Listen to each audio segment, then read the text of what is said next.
Audio Jungle. বিসমিল্লাহির-রহমানির-রহিম। Bangladesh জাতীয়তাবাদী দলের জাতীয় স্থায়ী কমিটি সম্মানিত সদস্যবৃন্দ, জাতীয় নেতৃবৃন্দ এবং এই মানববন্ধনে উপস্থিত প্রিয় ভাই বোনেরা, আসসালামু আলাইকুম। দেশনেত্রী বেগম খালেদা জিয়া আজকে কারাগারে অসুস্থ। এই অবৈধ দখলদারি সরকার রাজনৈতিক প্রতিহিংসার কারণে তাকে দীর্ঘদিন ধরে, প্রায় 1 বছর উপর ধরে সম্পূর্ণ বেআইনি ভাবে তাকে কারাগারে আটক করে রেখেছে। আমরা সবাই জানি যে তিনি যে মিথ্যা মামলাগুলোতে তাকে সাজা দেওয়া হয়েছে, আটক রাখা হয়েছে, এই মামলাগুলোতে প্রত্যেকটিতেই তিনি জামিনযোগ্য। অন্যান্য সমস্ত যারা এই মামলার সঙ্গে জড়িত আছেন তাদের সকলের জামিন হয়ে গেছে।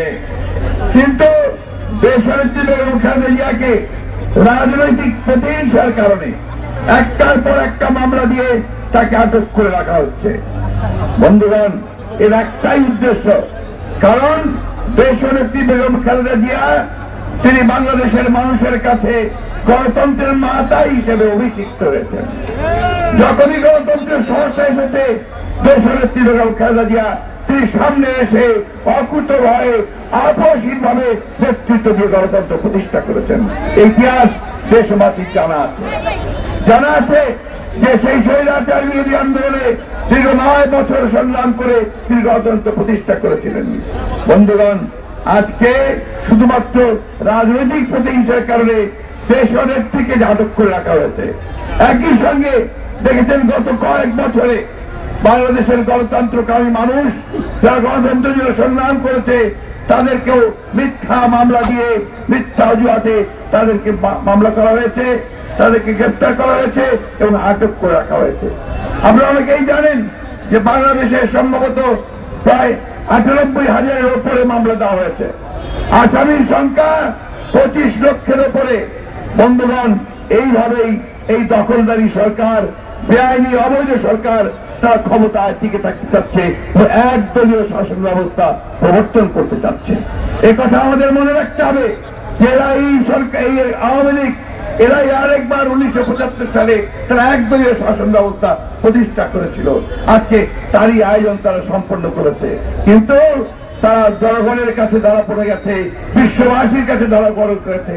গত নির্বাচন তারা করেছে, সেই নির্বাচনে কেউ ভোট দিতে পারেনি, তারা ভোট দখল করে নিয়ে গেছে আগের দিন রাত্রিবেলা। ঢাকা সিটি কর্পোরেশন নির্বাচন হলো, দেখেছেন কেন ভোটার ভোট দিতে যায়নি। প্রমাণ এটাই হয়েছে যে এই দেশের মানুষ তাদের উপর আস্থা হারিয়েছে, নির্বাচন কমিশনের উপর আস্থা হারিয়েছে। সুতরাং এই গণতন্ত্রকে পুনরুদ্ধার করতে প্রথম কাজ যেটি আমাদের করতে হবে সেটি হচ্ছে দেশনেত্রী বেগম খালেদা জিয়াকে মুক্ত করতে হবে। এবং সেই জন্য আইনি লড়াই চলছে, আইনি লড়াই চলবে, অবশ্যই চলবে। সঙ্গে সঙ্গে আমাদের সংগঠনকে শক্তিশালী দৃঢ় করে, জনগণের ঐক্য প্রতিষ্ঠা করে, সকল ধর্ম নির্বিশেষে ঐক্যবদ্ধ করে আমাদেরকে দুর্বার আন্দোলন করে তুলতে হবে। বন্ধুগণ, দেশনেত্রী অসুস্থ, তার চিকিৎসা পাওয়া তার মৌলিক সাংবিধানিক অধিকার, সেই অধিকারটুকু তিনি পাচ্ছেন না। আজকে তাকে চিকিৎসা থেকে বঞ্চিত করা হচ্ছে। আমরা বারবার বলেছি যে তাকে, তার যেটা পছন্দ, বিশেষায়িত হাসপাতাল থেকে চিকিৎসার ব্যবস্থা করা হোক, কিন্তু এই সরকার তা করছে না, করতে ভয় পায়। তারা মনে করে যে দেশনেত্রী ওই চিকিৎসা নিতে গেলেও বোধহয় তারা ক্ষমতা হারাবে। ওই একটি ভয়ে, একটি কারণে তারা আজকে দেশনেত্রীকে আটকে রেখেছে। তাই বন্ধুগণ, বক্তব্য দীর্ঘ করার কোনো সুযোগ নেই।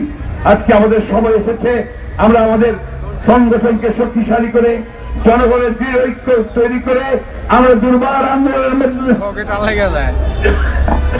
মধ্য দিয়ে দেশনেত্রীকে মুক্ত করতে বাধ্য করব। এবং একটি কথা খুব পরিষ্কার বলতে চাই, এই নির্বাচন আমরা প্রত্যাখ্যান করেছি।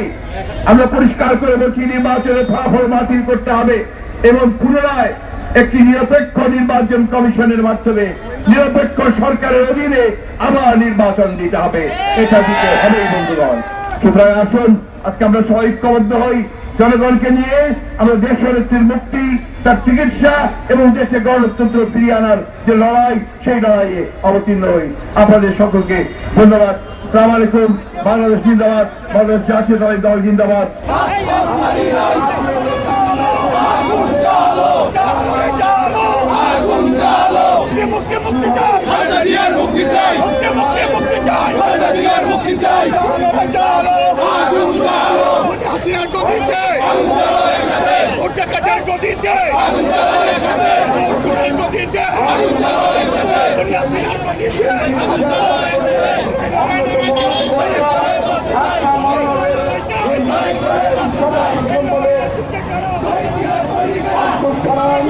আমাদের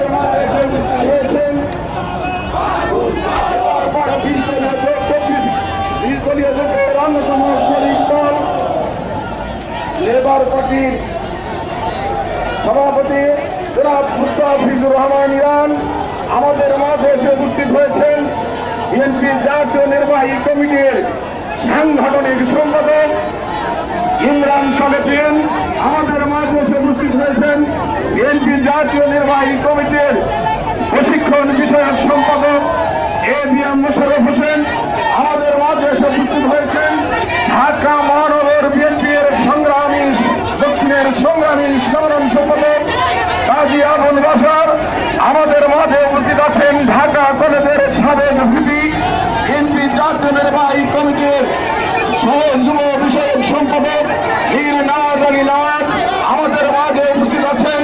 বিএনপি জাতীয় নির্বাহী কমিটির সহ পরিবেশ বিষয়ক সম্পাদক সাবেক ছাত্রনেতা মুস্তাফিজুর রহমান বাবুল আমাদের মাঝে উপস্থিত আছেন। বিএনপির সহ সাংগঠনিক সম্পাদক অ্যাডভোকেট আব্দুল সালাম আজাদ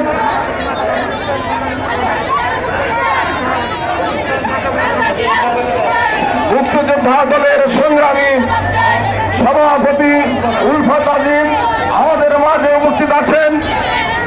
জাতীয়তাবাদী যুব দলের সিনিয়র সভাপতি এবং ভারপ্রাপ্ত সাধারণ সম্পাদক মোস্তাফুল করিম বাদ্র এবং নুরুল ইসলাম নয়ন আমাদের মাঝে উপস্থিত আছেন।